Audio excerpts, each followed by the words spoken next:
WTV 25 Victoria.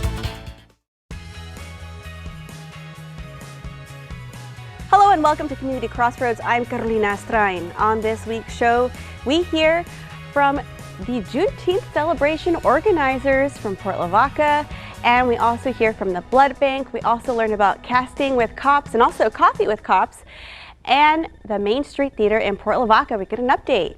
But first we start with Juneteenth. So, Rose, it is so nice to have you here. Nice to be here. I'll formally introduce you, Miss Rose Bland Stewart. Yes. So talk to me about your experience and your involvement with this year's celebration. Well, this year's celebration is going to start on Friday the 14th and it runs through the 16th. We have a lot going on. It's our 50th annual Juneteenth. So it's the past, present, and future.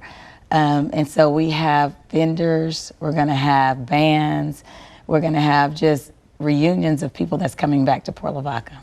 And this has been happening for several years now. Yes, 50 years. 50 years. Yes. And it started out with, of course, I was too young when it actually started out, but it started out with DJ Williams, and there's a bunch of men they were called the Progressive League, and a few of them, Mr. Gillis and Mr. Washington, and then I'm sure there's a bunch more that started this tradition of Juneteenth. So it's not just a celebration of the end of slavery. It's also a live music celebration, a family gathering, a cultural experience by the water. Exactly. It's out at the Bayfront Peninsula. We had it out there last year and it worked really well, so we decided to do that this year. And it's a family reunion. Everyone comes back home to see Port Lavaca and to be with their family and barbecue, and we have different events going on the different days. So yes, it's a great experience and family reunion. Let's go ahead and remind our viewers where it's going to be. It's going to be at the Bayfront Peninsula. Yes. On June 14th through the 16th. Yes. And you'll have bands including the Such and Such Band, Reggie Jams. Who else are y'all going to hear from? And we'll have the Clockwork Band. So on Friday evening we start at 6 a.m. where they can come and put out their tents or their canopies or what have you. And then we'll do a meet and greet and have a DJ out there. And then around 8:30 we go to LMR's, which is a bar in Port Lavaca, and we'll have the Such and Such Band. And then beginning at Saturday, starting at 11 o'clock, we'll have games for adults, games for kids. We have a little train that's coming in to take the kids all around the peninsula, Bayfront Peninsula.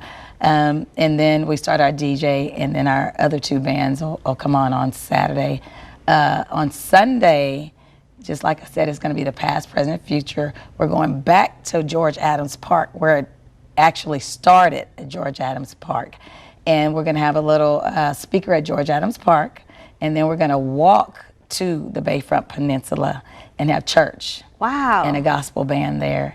All 3 days we have free food. So yeah, it's going to be a great time. And it's symbolic of the journey, the fight to end slavery. That's right. That's right. Wow. And it's going to be all cultures, all nationalities. Everyone comes out. So yeah, it's going to be a good event. Well, it sounds like it's also an opportunity to showcase Port Lavaca. Yes. And I know there have been some recent repairs or additions to that Bayfront Peninsula area. Yes, Port Lavaca is doing a lot of repairs. Our city manager has been awesome. We've got sidewalks all over our city to be able to run. Last weekend we did a 5K run at the Bayfront Peninsula, and that worked out really well. So Port Lavaca is doing a lot of good things. Well, it's good to hear. I always love visiting, and we've been able to judge a few pageants together. Yes, we have.